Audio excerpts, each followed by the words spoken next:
pero habla precisamente de estos espacios, otros de los que vamos a hablar ahora, con la experiencia de Giovanna Pezzulo de Milán. Es actriz, dramaturga, directora, profesora de lenguaje sensorial, formadora de actores y diseñadora de partituras olfativas, smell designer, especialización para la que ha desarrollado una metodología propia. Estudió en Historia del Arte en la Universidad Estatal de Milán y se formó como actriz en la Escuela de Arte Dramático del Piccolo, de Giorgio Strehler, al Celsia, desde 1999. Del Piccolo no tengo tendencia a hablar en esta asignatura, pero bueno, ya que ha salido el Piccolo, igual hablamos de él en algún otro momento. Un referente del Piccolo para la arquitectura de Cataluña, sobre todo en el caso del Teatro Lliure, que dicho entre nosotros hizo un corte y pega del manifiesto del Piccolo para su manifiesto fundacional. Ellos mismos lo confiesan. Desde 1999, Giovanna trabaja con el Teatro de los Sentidos, donde ha actuado, coordinado, participado en la creación de dramaturgias y creado los paisajes olfativos para una docena de obras. Funda y es presidente de la Asociación Cultural La Inefable y con Giovanni, ¿estás por ahí? Giovanna, ¿estás por aquí? Sí. Sí, sí, estoy aquí. Solo hola, que en lugar de mi nombre está escrito tú. Pues empiezas tú y luego continuará Alberto y ya lo presentaré en su momento. Vale, muchas gracias por esta presentación y muchas gracias por este puente entre Milán y Barcelona, que no lo conocía, a través de estos dos teatros tan importantes. Y estoy aquí para hablar no tanto de mi experiencia en el Teatro de los Sentidos, cuanto en mi experiencia como fundadora de La Inefable, mi asociación. Claramente yo soy parte de la compañía Teatro de los Sentidos y porque nace La Inefable, ¿no? Después de tantos años pasados a contestar a las preguntas y a las inquietudes del director de Teatro de los Sentidos, que Enrique Vargas, que tenía que estar aquí, pero ha tenido un pequeño problema, entonces no puede estar. Después de tantos años a contestar a sus preguntas, a sus inquietudes a través de los procesos creativos, de repente han nacido mis inquietudes, mis preguntas propias, personales. Y a partir de ahí he empezado como a reflexionar sobre todo cómo este lenguaje sensorial podía desarrollarse en ámbito sensorial, en ámbito social y comunitario. Y de hecho el primer trabajo de La Inefable es un trabajo sobre los bombardeos sobre la ciudad de Barcelona durante la Guerra Civil. Y entonces mi inquietud ha ido también hacia la memoria histórica, donde pero no es la memoria hecha de fechas y de hechos, pero más una memoria emotiva, una memoria viva. Y para crear la dramaturgia de este espectáculo, claramente hemos empezado a encontrar y hacer talleres con gente que de pequeña se iba a refugiar en el refugio 307 del Poble-sec. Y también con otros testimonios de la guerra civil, de posguerra, como por ejemplo los expresos del franquismo, hemos ido armando una dramaturgia y gracias al MUBA hemos podido desarrollar esta dramaturgia dentro el refugio 307, que se encuentra en Poblete. Imaginaros qué significa, qué ha significado para nosotros actores trabajar 7 horas al día dentro de un refugio y qué puede haber pasado en los espectadores viviendo una experiencia sobre la guerra civil dentro de un espacio tan emblemático. Entonces, el vínculo con el espacio ha sido brutal y muy fuerte, claramente, ¿no? Y desde el principio la nuestra idea era no tanto intervenir in maniera invadente nell'espazio, al revés era como facilitar que esta memoria, que estas palabras que estaban como en los muros de este espacio pudieran salir, pudieran como ser escuchados. Entonces nuestras intervenciones escenográficas han sido muy puntuales y siempre in síntesis, en armonía con el refugio. Entonces, hemos montado como pequeñas instalaciones que estaban dentro de los agujeros del muro o dentro una parte del refugio con arena. Insomma, hemos intentado utilizar lo que ya contaba el espacio para valorizarlo. Entonces, nuestras palabras con nuestra dramaturgia, el espacio tan emblemático histórico se han ido como fundiendo. Otro espectáculo de la Inefable ha sido Hilando Barrio, que quería contar la historia del barrio de la Marina, de la Zona Franca, en Barcelona. En este caso sí que, por ejemplo, actuaron con nosotros las vecinas y los vecinos del barrio, y también en este caso hicimos la experiencia dentro otro lugar emblemático del barrio, que es el ex comedor de la Philip. Como la Zona Franca fue un polígono industrial muy importante, nos parecía como importante poder hacer un espectáculo dentro de este lugar. Y otra vez, nuestra intervención escenográfica ha sido muy, muy puntual y muy ligera, intentando dejar hablar el espacio y sobre todo la gente del barrio, con sus recuerdos, con los olores, con la textura. Había como al final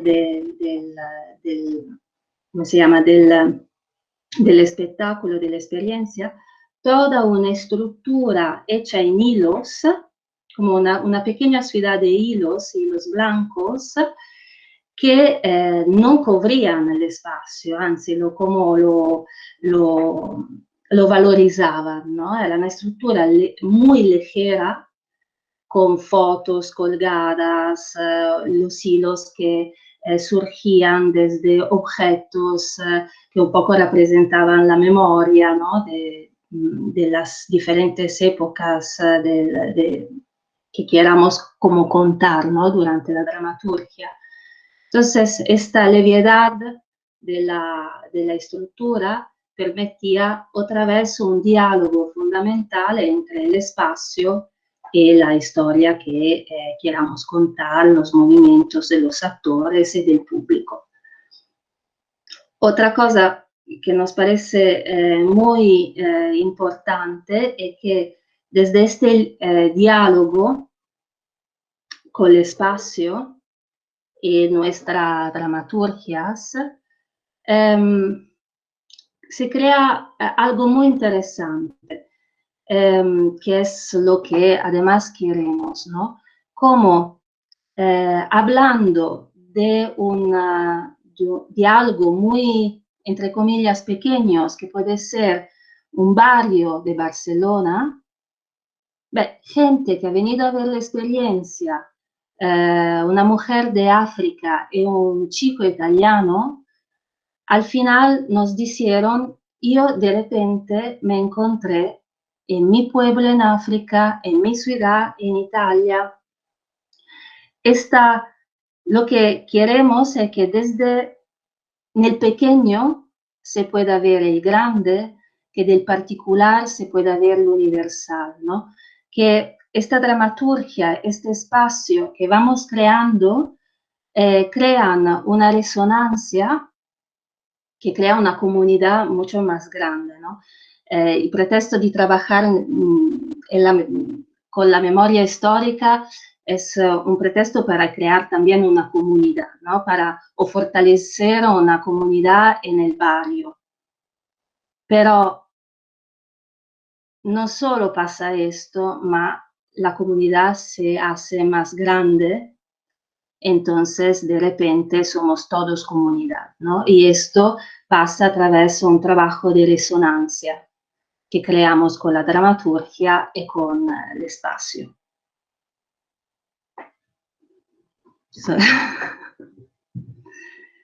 He terminado. Muy bien, pues gracias. Y no, sobre todo también lo que en el trabajo que estamos llevando a cabo el Observatorio de Espacios Escénicos, de mapificar en cierta manera el espacio teatral en una ciudad. A veces este espacio se recluye en teatros, otras veces va a buscar otros espacios cerrados y otras veces se mueve por la ciudad, ¿no? Y ahora nuestra como intención, hemos estudiado bastante, para el caso de Barcelona, los teatros abandonados, desaparecidos. La verdad es que siempre nos aparecen de nuevos, de estos que se escapan de circuitos más comerciales, y entonces el contacto con gente creadora como vosotras, como Yaiza, que nos dice, esta sala, pues esta no la teníamos, pero es que es tan pequeñita que no la habíamos visto, y en cambio en catalán decimos en el pot petit hi ha la bona confitura a vegades, ¿no? Pues, y todo este contacto nos permite ir ampliando el trabajo, pero ahora estamos en esta otra, intentando empezar esta otra línea de ver en qué lugares de la ciudad que no son teatro, el teatro, las artes escénicas, no solo el teatro, la danza, otros géneros, han cambiado la ciudad. Al barrio de la Marina el otro día fui con dos amigos que estamos dedicando un día cada cuanto podemos a ver espacios de Barcelona que desconocemos, porque en el fondo tenemos una percepción de la ciudad limitada a un centro, nuestro barrio, tal, y fuimos a la Marina y encontramos un ambiente fantástico, además de unos magníficos callos y unas morcillas que estaban magníficas. Bueno, y ahora pasamos a Alberto Rizzo. Alberto, nos conocemos de tiempo, es dramaturgo, director, gestor, agitador cultural. Fundó, como he dicho al principio de la clase, cuando aún estaba él, fundador de la Coquera, que es como, bueno, una misión imposible que él hizo posible, ¿no? Que es montar un grupo de teatro en una universidad en donde lo que se pide a los estudiantes es tan bestia que dices, ¿y cómo van a tener tiempo para hacer teatro? Pero la Coquera ha vivido muchos años, la Coquera vive, y esto solo es un gran éxito. Y además, las 4 ediciones, esta es la 4ª del Festival Mutis.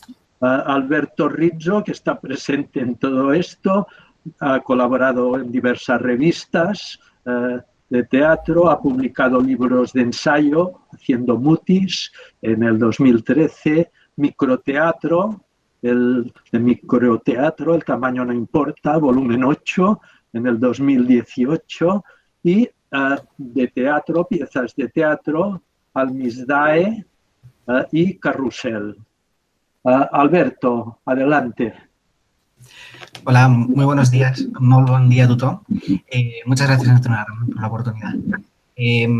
Antes que nada, comenzar comentando que el festival es la 12ª edición. Lo que ocurre que es la cuarta edición del congreso que hacemos, las jornadas que hacemos con el Instituto del Teatre y la Universidad Politécnica de Cataluña, y que os invitamos a inscribiros si queréis seguir de oyentes, porque la semana que viene tenemos 3 días muy intensos con infinidad de ponencias y mesas redondas. Os hemos dejado un enlace en el chat por si os interesara apuntaros. Es gratuito.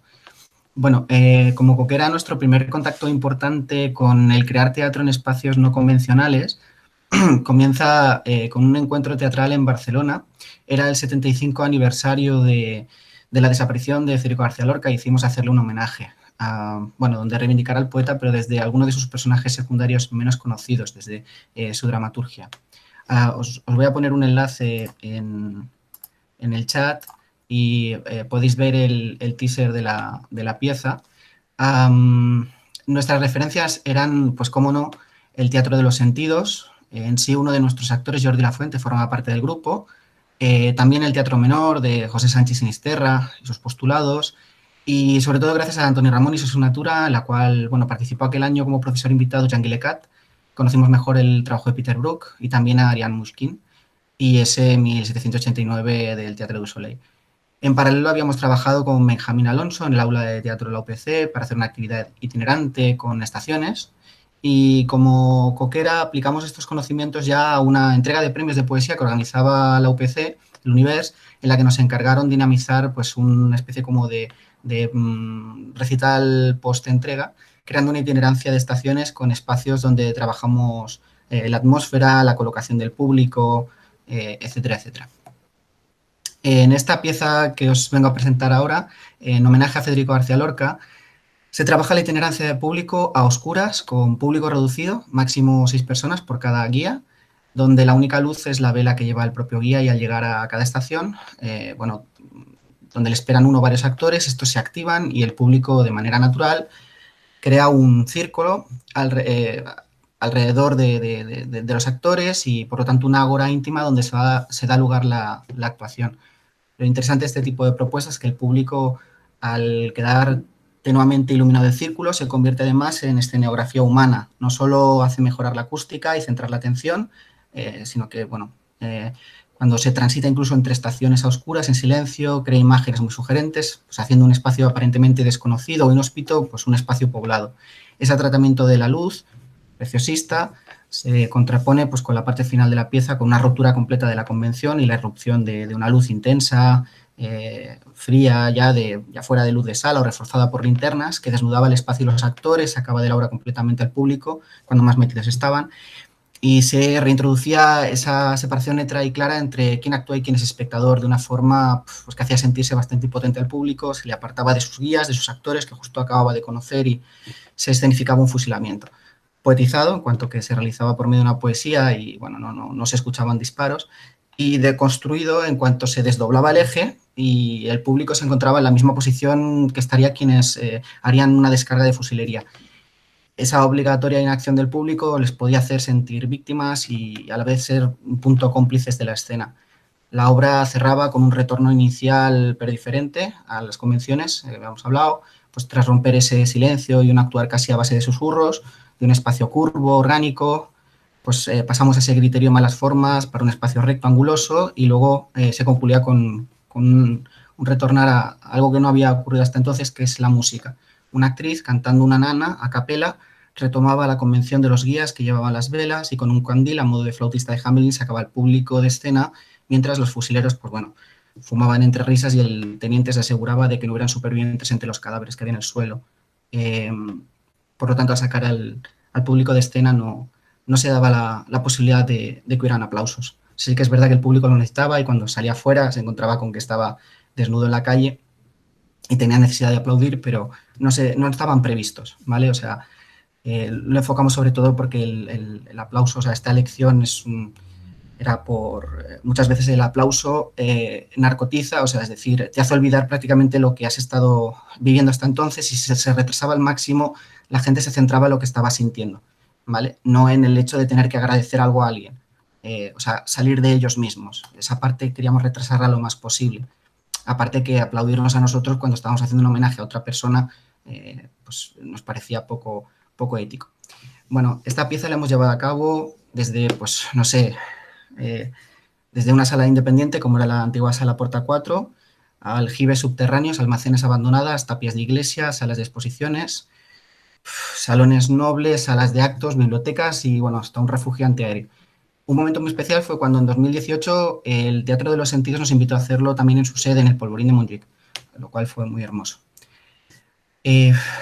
Otra propuesta de la que me gustaría hablar es una adaptación que hicimos en 2018 de ensayo sobre la ceguera de José Saramago y que pudimos llevar a la TIC 22 en el Tantarantana. Allí se utilizaban todos los rincones. El público, no sé si conocéis la novela, pero es una especie como de pandemia que se desata y nadie sabe cuál es el mecanismo de contagio, pero todo el mundo que entra en contacto con los infectados acaba quedando ciego irremediablemente. Bueno, pues el público eran los propios ciegos. Y en la antesala, si conocéis un poco el espacio del Tantarantana, hay una escalera, una antesala y luego ya la sala escénica, que es bastante alargada. Que me recuerda un poco al Joc de Pom, de cuando se hace la asignatura, no sé si os sonará, pero si vais allí es muy parecido. Bueno, pues cuando llegaban a la sala se había adecuado como sala de espera del consultorio oftalmológico, que es allí donde se contagian y al quedarse ciego se pasaba, pues al igual que en la obra anterior hemos dicho que había un tratamiento de oscuridad a luz, aquí se hacía justo lo contrario, se pasaba de la luz a la oscuridad. En el momento que se quedan infectados se quedaba el espacio a oscuras y se les introducía con, digamos, todo un personal con escafandras y medidas de seguridad muy parecidas a lo que estamos viendo hoy en día. Se les introducía a la sala principal donde, bueno, hacíamos las veces de institución mental, donde se les recluía y se tiraba la llave. Allí, pues, con colchones desordenados por el suelo y sábanas por casi todo el espacio, bueno, pues se acababan sentando, tumbando, quedándose de pie. El público era un poco soberano de donde quería ubicarse y los actores tenían que encontrar dónde crear espacios para poder conformar sus escenas. Allá donde había un hueco, porque era todo muy, muy comprimido, allí donde había un hueco se acababan ubicando y digamos que teníamos diferentes dinámicas para poder gestionar distancia entre las escenas, porque a veces había que partirlas para poder hacerlas y que se hablaran a distancia, como momentos en los cuales sí que se podían estar más cerca los actores, interactuar, tocarse, etcétera, etcétera. Se compartían objetos con el público, se les invitaba a dividirse por medio de subtramas y había momentos que había incluso hasta 3 líneas de diálogo superpuesta que en muchos momentos pues hacía que tú escucharas la que te quedaría más cerca o la que te interesaba más, ¿no? Con objeto de que luego el público probablemente había venido acompañado y podía completar el relato con lo que le contaba a los demás. Y nada, un último ejemplo que podría poner sería una obra que llevábamos 10 años realizándola, que es Almisdae, que es por un tema de la escenografía, de cómo se planteó en el inicio y una necesidad de iluminar unas telas, una escenografía que quedaba muy frontal. Muy a la italiana. Y tuvimos la oportunidad de llevarla a un refugio antiaéreo, al refugio antiaéreo de San Adrià, y tuvimos que repensar todo lo que era la relación con el espectador, la relación del espacio y el uso del mismo. Y eso nos dio pie a poder crear también una obra itinerante donde el público volvíamos a crear, digamos, no solo las posiciones, sino que por medio de guías colocábamos al público también para que fuera escenografía humana, que los actores pudieran incluso esconderse entre el público, interactuar con el público, etcétera, etcétera. O sea, usarlos de muro, de pantalla, etcétera, etcétera. Lo cual le dio otro significado incluso a muchas escenas. Se reinterpretaba todo bastante. Y no sé, hasta aquí lo que más o menos os quería traer como experiencia. Si queréis podemos pasar a si alguien tiene preguntas o tal. Si no, yo quería preguntarle a Giovanna, pues qué oportunidades y limitaciones te ha aportado pues, algún espacio complicado donde te haya tocado algo que tenías preparado y lo has tenido que adecuar o cambiar completamente. Siempre, siempre. De hecho, nunca hemos actuado en teatros y cuando lo hemos hecho el teatro, como has dicho tú, ¿no? Se utiliza todo el espacio, se quitan las sillas, se utilizan todos los rincones, toda la salida, todas las entradas y de hecho la obra cambia siempre, porque cambiando el espacio cambia también la disposición, no tanto la secuencia, ¿no? de lo que vamos a hacer, pero sí que cambia el dibujo, a veces en relación a la memoria del lugar pueden cambiar unas instalaciones, a nivel dramatúrgico pueden cambiar también unos cuentos del principio, todo un trabajo siempre de adaptación. Y es un poco, nunca lo tomamos como una dificultad, pero es una oportunidad, hace parte del nuestro proceso artístico, que es siempre en evolución. A partir del hecho, como tú sabes también, cuando participa el espectador, ya en el teatro inmersivo, llamámoslo así como se llama ahora, ya entre el actor y el espectador se crea una relación que será diferente con el espectador que viene después, ¿no? Entonces, siempre un trabajo de adaptación al espacio, al espectador, manteniendo pero claramente un núcleo fundamental que es la dramaturgia. Esto sí que no cambia, pero nos adaptamos a las nuevas condiciones. Y... Yo una vez nos tocó hacer el de homenaje a Federico García Lorca, que se tiene que hacer un fusilamiento y necesitamos unos mínimo 30 metros cuadrados en un espacio que son 2 pasillos de unos 25 metros y 2 por 2, o sea, 2 de ancho, 2 de alto. Es bovedilla a la catalana, o sea, bóveda rebajada. Y sí que es verdad que los pasillos divergen un poco y hacia el final hay un como tercer entrepasillo que te crea como una sala como de columnas, pero claro, la limitación que tú tienes es de los 2 metros de ancho. O sea, ¿cómo realizas un fusilamiento? ¿Dónde pones al público para que te quepan unas 25 personas y prácticamente el mismo número de actores? O sea, entre 18 y 22, que son los que participan en la pieza. Y lo que acabamos utilizando es... terminábamos en el momento en el cual llegan los milicianos y digamos que van a arrancar los guías de lo que es el público para fusilarlos, obligábamos a todo el público que estaba diseminado por todo el espacio a pasar a una de las salas, a una de los pasillos. Entonces se le dejaba solo al público ahí y se llevaba a lo que es el entrepasillo. Los militares llevaban a los que iban a ser fusilados al entrepasillo. Los hacían arrodillarse en el suelo y entonces el público lo hacían pasar a la segunda ala, de tal manera que pasaban por la entresala, por uno de los laterales y veían todo lo que era alineados en el suelo de rodillas a los que iban a ser fusilados. Pasaban a la siguiente, al tercer espacio, que es el tercer pasillo, y lo que estaban viendo es que los fusileros llevaban linternas y por lo tanto lo que estaban viendo ahí eran las sombras de los que iban a fusilar. Y cuando los fusilan, tú ves el cambio de sombra de cómo caen al suelo. Y eso hacía que, de una manera muy, incluso, como quien diría, cinematográfica, porque tú lo has visto digamos, por unos frames, por unos cuadros diferentes, tú en tu imagen, en tu mente, creas toda la escena que es la que no estás viendo. En sí, muchas veces, en teatro sobre todo, lo más importante es lo que no se ve, lo que tú sugieres, lo que evocas en la mente del espectador y hace posible que lo irrepresentable, incluso esa gran serpiente gigante que habéis dicho antes o lo que sea, tenga muchísima más potencia, vida y movimiento del que realmente quizá, o porque no, ni siquiera se muestre, ¿no? Y lo chulo era que, claro, luego cuando salen de escena vuelven a pasar por delante de los que están en el suelo y los ven. O sea, tú acabas viendo como si fueran hornacinas.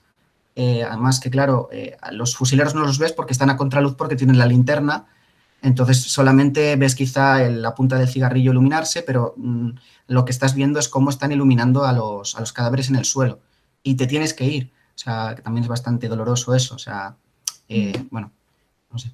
Es un ejemplo de, claro, hay cosas que pierdes y hay cosas que ganas cuando tienes que hacer una adaptación. La cuestión es que tampoco el público sabe lo que gana y lo que pierde, que eso también es una cosa con la que juego bastante la compañía. O sea, siempre en otro sitio dices que quedó mejor o en otro sitio, pero bueno, eso queda feo decírselo así a nadie. O sea, eso es una cosa que nunca se dice. O sea, pero sí que se le dan... O sea, yo recuerdo una compañera que me comentaba que estuvo trabajando en el liceo y trabajó una ópera de Rossini que preparó Dario Fo. Y Dario Fo la tuvo 2 días enteros sentándose él y ella en todas las butacas, en las 3000 y pico butacas del liceo, para asegurarse que cualquier espectador estuviera donde estuviera, tuviera visión de algo interesante, chulo y único que no se perdiera, porque se perdía, ya sabes que hay zonas de sombra dentro de lo que es el liceo, sobre todo en lo que es la parte más alta y de los laterales, para que tuviera también cosas para llevarse, que vieran especiales para ellos. Entonces, bueno, creo que una preocupación para toda persona que monta el poder dar estos elementos, no sé, para... Sí, sobre todo cuando se crean experiencias donde es el espectador que se crea la historia, ¿no? O sea, en estas dramaturgias hechas de experiencias,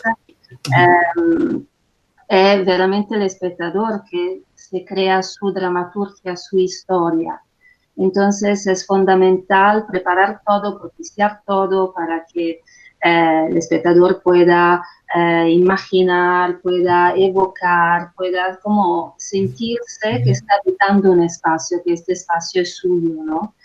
Entonces la atención para que él pueda vivir algo poético y que cambia constantemente cuando cambias el espacio es fundamental, porque tú estás haciendo algo por el otro, no porque vea una bella imagen, ¿no? Porque esta imagen tenga un significado y sea evocador para él.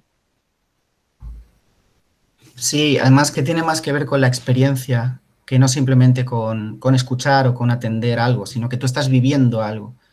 O sea, es más tangible en sí. Nos han pedido dramatizaciones para en vez de hacer una visita guiada en espacios, hacer una visita teatralizada y la información no es lo importante. En sí la información acaba reduciéndose al mínimo indispensable porque para eso ya está la visita guiada, ¿vale? Ya está Internet y Wikipedia, pero tú tienes la posibilidad de hacer que empaticen con el espacio, que de veras lo sientan como propio, porque tú has vivido algo ahí, por tanto ya es como si fuera tuyo. O sea, tú ya lo relacionas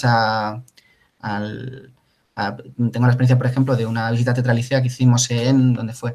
En la Casa de las Aguas de Trinidad Nueva, allá en el norte de Barcelona, y fue muy potente porque pudimos hacerla a oscuras y claro, era una manera de poder ver aquellos tanques gigantes y todas las escaleras y los vías de servicio que eran...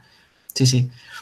Es otra manera diferente de trabajar. La cuestión es que hay gente que considera que todo esto se aparta como del teatro y otros, yo por lo menos personalmente creo que no. O sea, incluso yo considero que algunas habitaciones de escape, que se ha hablado antes,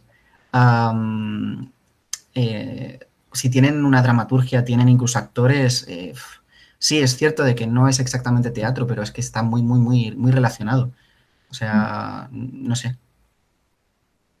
No sé si alguien quiere hacer preguntas o no sé. A mí me gustaría que contaran casos. Bri, cuéntanos algún caso si tienes.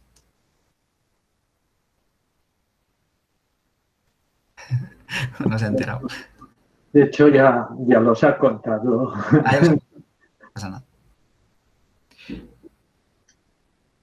Vale, pues una pregunta, Giovanna. El proceso a nivel de teatro de los sentidos, ¿podrías explicar un poco el proceso de formación de los actores? Porque tenéis una manera de trabajar el público y la manera de tratar, introducir al público a escena un poco diferente a como es lo habitual. ¿Podrías explicarlo un poco? La formación de los actores. Sí, intanto no nos llamamos actores, pero nos llamamos habitantes, habitantes de un lugar, habitantes de un imaginario. Y porque claro, cuando se vive una experiencia, si nos encontramos con alguien que está actuando, como espectador se crea una distancia, ¿no? Como es fácil decir, ah, vale, está actuando, entonces yo soy espectador, ¿no? Y lo que queremos justamente al revés, estamos en una experiencia y estamos en el mismo nivel, ¿no? Estamos los dos viviendo y compartiendo un espacio, ¿no? Y entonces, claro, nuestra formación, aparte todo el aspecto sensorial, que no podéis imaginar, en el día de hoy vivimos nuestro cuerpo fragmentadísimo. Hay sentidos que no utilizamos más, como el tacto, el olfato, sobre todo ahora que estamos con la mascarilla, que tocar es peligroso, pero decimos que desde un tiempo el sentido que nos guía es la vista, ¿no? Entonces, en nuestro trabajo es muy importante recuperar la sensorialidad. A través de la recuperación de la sensorialidad recuperamos el cuerpo. Entonces, todo lo que significa recuperar el cuerpo, que significa recuperar una memoria corporal, una memoria ancestral. Entonces, aparte, volver a introducir los nuevos actores en este mundo, que tendría que ser la normalidad, vivir el mundo con todos los sentidos, intentamos trabajar proprio este aspecto, ¿no? del habitar. Somos personajes, es muy sutil la línea que nos separas de nosotros mismos y de lo que representamos, ¿no? En cualquier manera. Entonces, todo tiene que ser espontáneo, natural. No tengo que pensar que estoy enfrente a un actor, ¿no? Estoy enfrente a alguien que quizá después, al final de la experiencia, me lo olvidaron. Y es justamente lo que queremos, el desaparecer. Porque si alguien sale diciendo, uff, los actores me gustaron muchísimo, significa que probablemente no ha vivido en primera persona el viaje, ¿no? El recorrido. Entonces, es una paradoja. Estamos ahí para facilitar una memoria, para facilitar un imaginario, pero al mismo tiempo tenemos que desaparecer. Como finalmente volvernos fragmentos de la imaginación de la persona que ha vivido la experiencia. Entonces, claro, con los actores, durante los talleres, esta capacidad de poder desaparecer, de estar, de acompañar, pero también de desaparecer. Y también, claramente, como somos, tenemos que crear una atmósfera de confianza, de intimidad, de complicidad. Muchas veces, como ha dicho también Alberto, ¿no? Hay momentos de oscuridad en estos recorridos, donde hablan otras cosas, no tanto la vista, cuanto los olores, la textura, los sonidos, la imaginación de las personas que están pasando por estos pasillos oscuros. Entonces, muchas veces los acompañamos, somos guías, entonces hay que tener una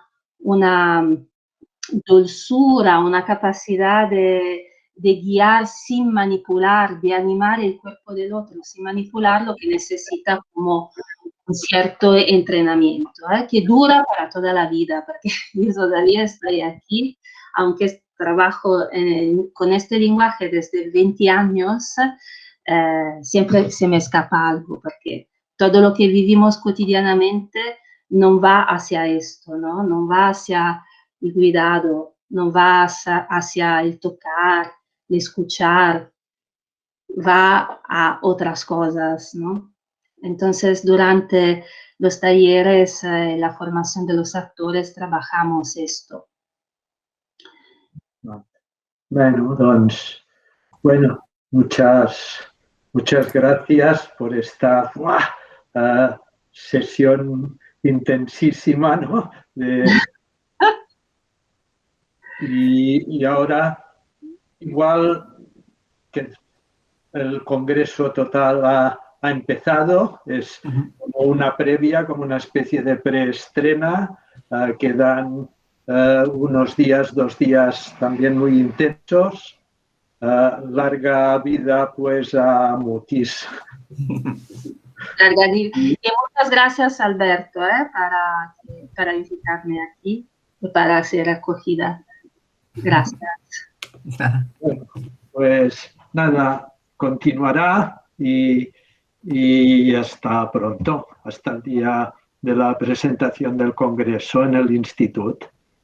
O sea, en el instituto en directo o por pantalla. Pues nos vemos. Salud y teatro. Mucho teatro, mucha cultura. Gracias.